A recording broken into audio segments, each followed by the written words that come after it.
You know the real problem with alcoholism? The real problem is that nobody aspires to become an alcoholic. Nobody's dream when they're a kid is to grow up and say, hey, I'm going to be an alcoholic. Why not? Sounds like a good idea. No, kids don't have those kind of dreams.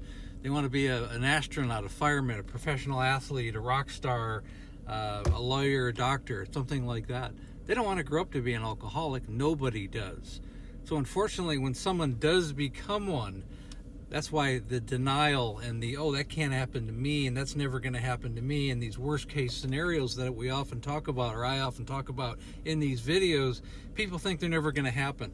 And the denial permeates every aspect of their life to the point where they could be drinking 10, 15, 20, 30 bottles of beer or wine or whatever it is they're drinking, and they will not be able to admit that they have a problem, because admitting that you're an alcoholic is a defeat of the spirit. It's a defeat of who you are.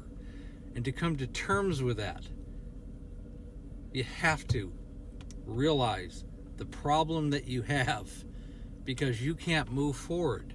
You can't even begin to get healthy until you're able to look in the mirror and say, I got a real problem. What am I going to do about it?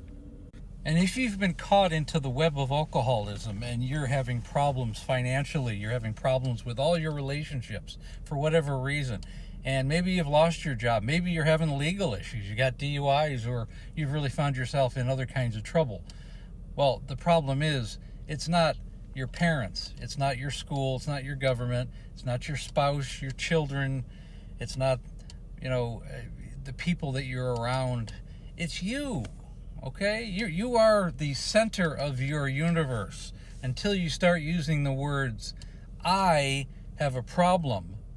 The problem's not going to go away. If you're using words like we or you or she or him or them, you're never, ever going to take the first step towards sobriety.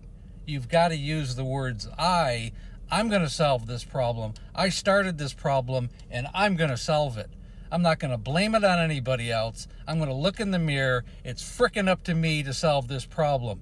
I will gladly take the support of everybody in my life, and I'll accept that support, but I'm going to take 100% responsibility for this problem. I'm going to accept I have this problem, and I'm going to move forward the best I can.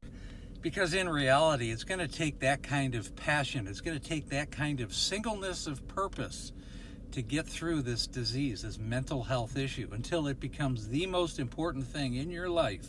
Everything is secondary towards your sobriety, and the decisions that you make in your life, if they're not exactly designed for sobriety, if you're not going out of your way to get to group therapy, if you're not making the plunge to actually participate in your sobriety, in your rehab, in your rehabilitation, and you're not seeking help from others that have been down this road, if you're not doing those things, if you're not avoiding people who you used to drink with in your life, if you're not recreating yourself, reinventing yourself, you're probably not going to make it.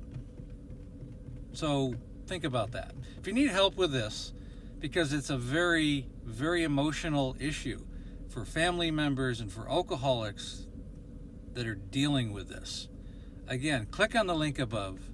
I've helped thousands of people, their families, and the alcoholics in their family.